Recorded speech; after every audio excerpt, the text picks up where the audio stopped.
મોટા યોગીઓ પણ અનેક પ્રકારના સાધનો કરે છે. સંતો સાધનો તો અનેક છે, પણ એ અનેક સાધનોની વચ્ચે સૌથી કઠણ સાધન કયું? વાતે કેવી સરસ કરી.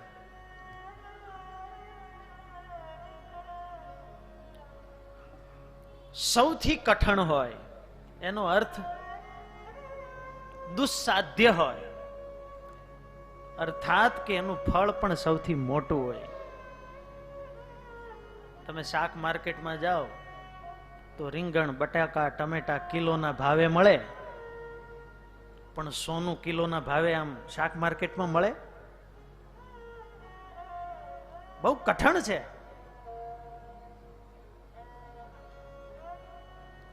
અને જે કઠિન હોય એનું ફળ પણ બહુ મોટું હોય.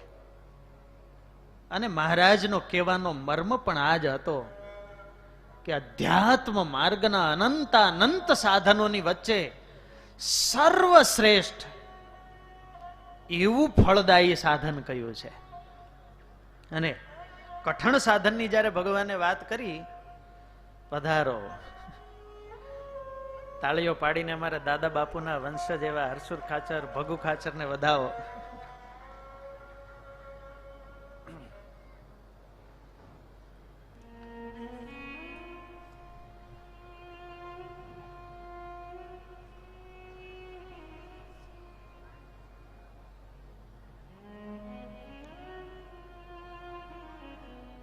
ભણવામાં કોઈ હોશિયાર વિદ્યાર્થી હોય ને, વિદ્યાર્થી એને એમ હોય કે અઘરા ચેપ્ટર છે ને હું પેલા કરી નાખું.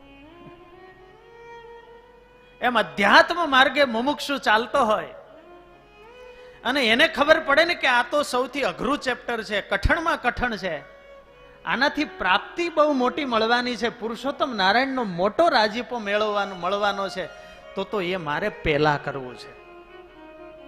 અને એટલા માટે જાણે પહેલા જ વચનામૃતમાં મહારાજે સત્સંગી માત્રને એક ધ્યેય બિંદુ આપી દીધું કે આ સત્સંગમાં આવ્યા પછી પહેલા દિવસથી લઈને છેલ્લા દિવસ સુધી શું કરવાનું છે. બસ એ આખો ધ્યેય કયો તો ધ્યેય, સમગ્ર વચનામૃતનો સાર કહો તો સાર મહારાજે આ સાધુની ધર્મશાળાના પહેલા વચનામૃતમાં જ કહી દીધું. નહીતર મુમુક્ષુને આ બહુ મોટો પ્રશ્ન હોય છે કે શું કરવું. અને આવા પ્રશ્નોથી તો અનેક શાસ્ત્રો ભરાયેલા છે. તમે કોઈ પણ શાસ્ત્રને ખોલો, એવું કંઈક સાધન બતાવો કે જીવનો મોક્ષ થાય, શું કરીએ તો અમારો મોક્ષ થાય, કેવી રીતે તપ કરીએ તો અમારા પર નારાયણ પ્રસન્ન થાય. પ્રશ્નો તો મુમુક્ષુના શાસ્ત્રોમાં અનેક છે કે શું કરીએ તો અમારી સદગતિ થાય. અને અધ્યાત્મ ક્ષેત્ર પણ એટલું વિશાળ છે કે એ બધા શાસ્ત્રોમાં જોઈએ તો ક્યાંક તપની વાત છે, તો ક્યાંક કર્મ ખપાવો, કર્મ નિર્જરા કરો, ક્યાંક ધ્યાનની મહત્તા છે, આ જાપ કરો, આ જાપ કરો, આ તીર્થ કરો, આ તીર્થમાં સ્નાન કરો, આટલા દિવસ સ્નાન કરો, આ નક્ષત્રમાં સ્નાન કરો તો આટલું ફળ. અનેક પ્રકારના સાધનો મુમુક્ષુને બતાવ્યા છે. અમારે પૂજ્ય મહંત સ્વામી દેવપ્રસાદ સ્વામી બહુ સરસ વાત કરે. એટલા બધા સાધનો શાસ્ત્રોમાં દેખાય એટલે મુમુક્ષુને ચક્કર આવવા મળે. પ્રેમ સે બોલો જય સ્વામિનારાયણ. કોઈ તપસ્વી મળી ગયા હોય ને તપનો બરાબરનો મહિમા સમજાવી દે તો એમ થાય આ કર્યા જેવું. કોઈ એવા પરિવ્રાજક યાત્રી મળે તો તમે આટલી યાત્રા કરો, 4 ધામમાં ફરો, આટલા થાનોનું સેવન કરો. કોઈ જપનો મહિમા સમજાવે, મહિમા તો બધોય સમજાયો જ હોય, પણ જ્યારે ચાતુર્માસ આવે ને, હવે હું શું કરું, ચક્કર થવા લાગે કે હવે શું કરવું. અને ત્યારે મુમુક્ષુ માત્રને સ્વામિનારાયણ ભગવાને પહેલા જ વચનામૃતની અંદર આ અધ્યાત્મનો સાર દેખાડી દીધો, રાજમાર્ગ દેખાડી દીધો. મહારાજ કહે કે ભગવાનના સ્વરૂપમાં મનની અખંડ વૃત્તિ રાખવી એનાથી કોઈ સાધન કઠણ નથી. આપણે કઠિનનો અર્થ કરવો મોટું, કારણ કે મોટું હોય એ જ કઠણ હોય. ભગવાનના સ્વરૂપમાં મનની અખંડ વૃત્તિ રહે, આનાથી કોઈ સાધન મોટું નથી, આનાથી કોઈ સાધન વધારે ફળદાયી નથી. મહારાજ કહે કે જે મનુષ્યના મનની વૃત્તિ ભગવાનના સ્વરૂપમાં રહેવા લાગે એને એનાથી અધિક બીજી પ્રાપ્તિ પણ શાસ્ત્રમાં કઈ નથી. લ્યો, માટે આપણે સત્સંગમાં જે કરવાનું છે ને આપણા માટે ધ્યેય બિંદુ છે. હા, બીજા બધા જ સાધનો છે ને એ આને આનુષંગિક છે. દિશાએ જઈને 17 વાર હાથ ધોઈએ છીએ, કેમ? તો કે એક પ્રકારની પવિત્રતા છે. જેમ આભ્યંતર શુચિ છે, પવિત્રતા છે, એમ બાહ્ય પવિત્રતા પણ જોઈએ.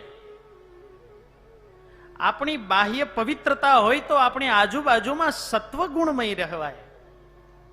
અને તમસસ્તુ રજસ તસ્માત સત્વમ યદ બ્રહ્મ દર્શનમ, કે સત્વગુણની ભૂમિકામાંથી જ નિર્ગુણ ભૂમિકામાં પ્રવેશ મળે છે.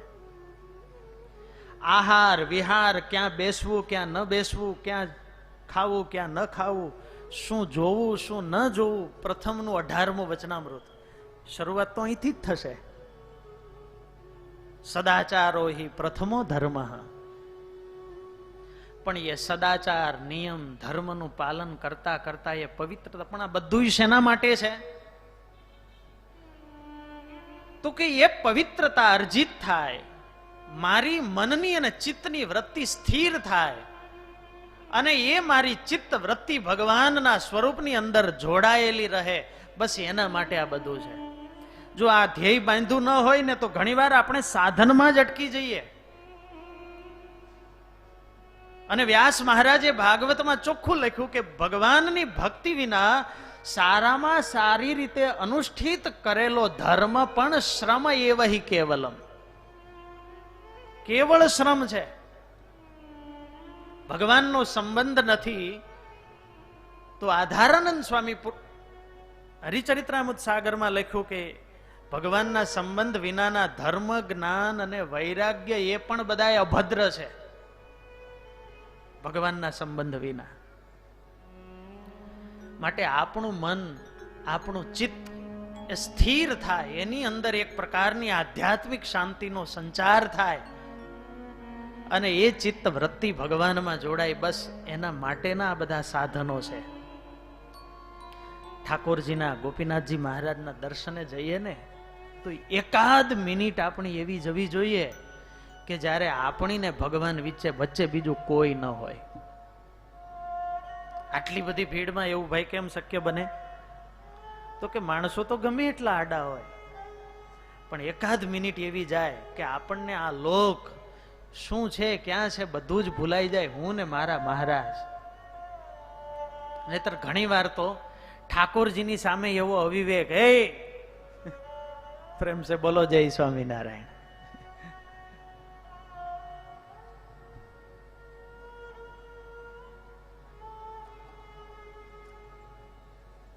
તપ કરીએ, જપ કરીએ, સાધનો કરીએ, પણ કેવળ ત્યાં અટકી ન જઈએ. ભગવાનના સ્વરૂપ સુધી પહોંચાડવા માટે આ બધા સાધનો છે. અને એટલા માટે મહારાજે પહેલા જ વચનામૃતમાં કેવી મોટી વાત કરી દીધી. વાલા ભક્તજનો, અધ્યાત્મ માર્ગના કોઈ ભૂમિયા હોય, હું નથી કહેતો સ્વામિનારાયણ સંપ્રદાયના, તટસ્થ ભાવે આ વચનામૃત ખોલે ને એમાંય પહેલું વચનામૃત વાંચે ને એનું અંતર કહી દેવો કે આ વચનામૃતના ઉદ્ગાતા કોઈ મનુષ્ય ન હોય, સર્વેશ્વર નારાયણ જ હોય.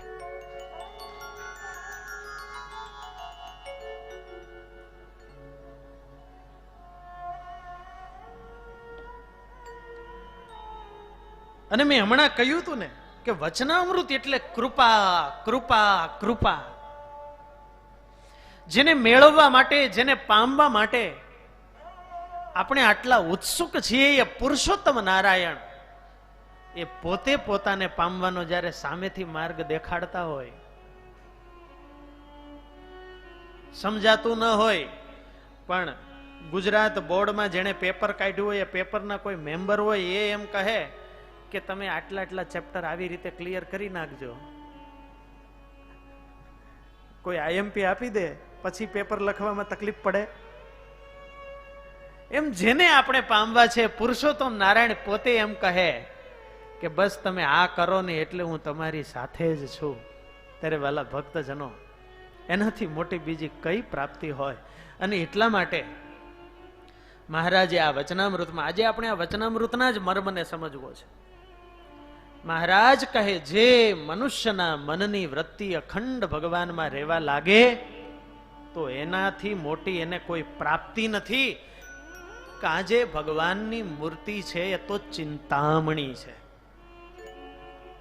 કેવી છે? ચિંતામણી. જે જે ચિંતન કરો તે તે વસ્તુ આપણને પ્રાપ્ત કરાવે એ ચિંતામણી કહેવાય. વચનામૃતમાં મહારાજ કહે, હે સંતો, આ તમારી સામે જે મૂર્તિ બેઠી છે, જેને રાજી કરવા માટે અડધી રાત્રે તમે આવા ભાવથી કીર્તન ભક્તિ કરો છો, બસ આ મૂર્તિને પામ્યા પછી તમારે હવે બીજું કાંઈ પામવાનું રહેતું નથી. તમને બધું જ મળી ગયું છે. જેમ ચિંતામણી કોઈ પુરુષના હાથમાં હોય, એ પુરુષ જે જે પદાર્થને ચિંતવે તે તે પદાર્થ પ્રાપ્ત થાય છે, એમ એવો ભક્ત જીવ ઈશ્વર માયા બ્રહ્મ જેના સ્વરૂપને જોવાને ઈચ્છે એના સ્વરૂપને એ તત્કાળ દેખે છે. યોગ અને અધ્યાત્મના ભારત વર્ષમાં હજારો માર્ગો છે. કોઈ દીવાની જ્યોત ઉપર ધ્યાન કરે છે, કોઈ તેજોમય સ્વરૂપનું ધ્યાન કરે છે, અનેક પ્રકારે ભગવાનને સાધકો ખોળે છે.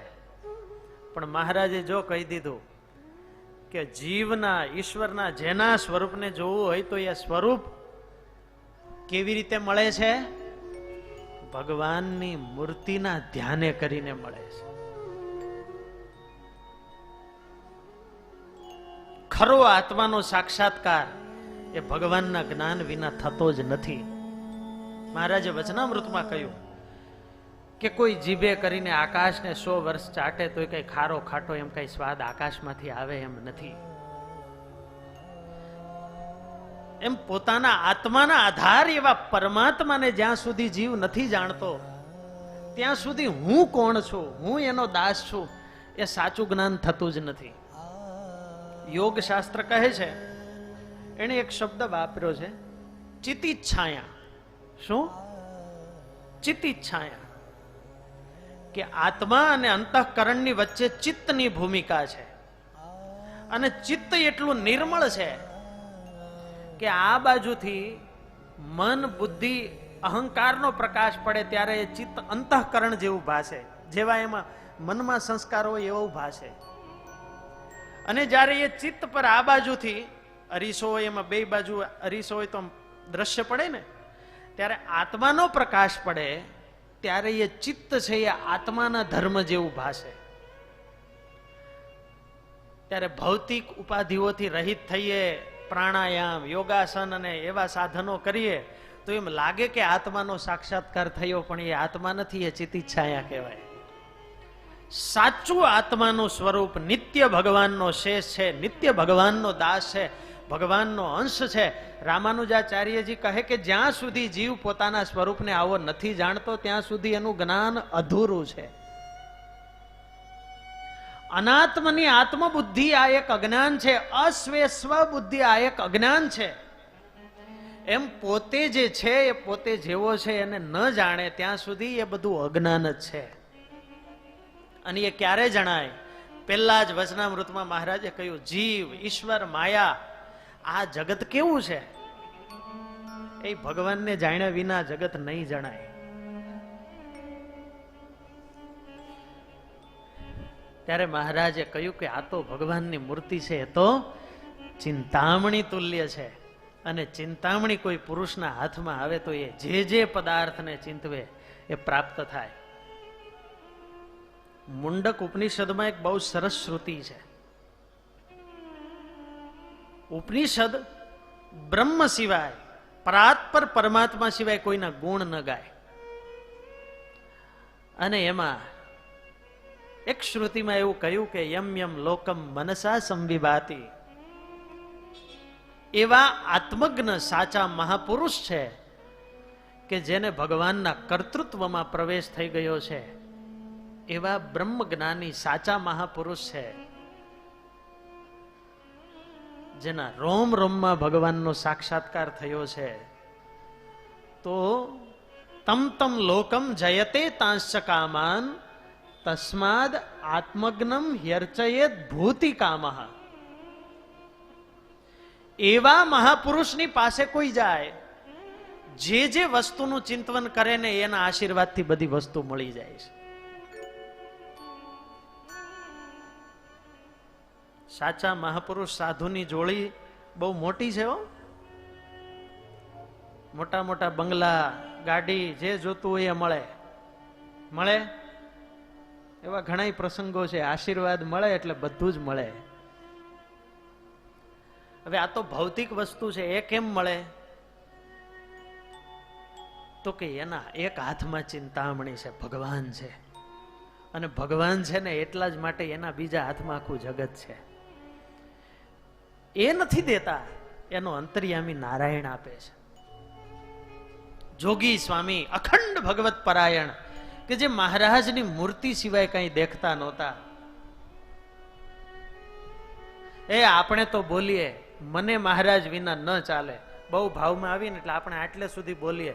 પણ પછી જે જોગી સ્વામી એની પાછળ વાક્ય બોલતા ને, એના માટે તો બહુ ઊંચી ભૂમિકા જોઈએ. સ્વામી કે મહારાજને મારા વિના ન ચાલે.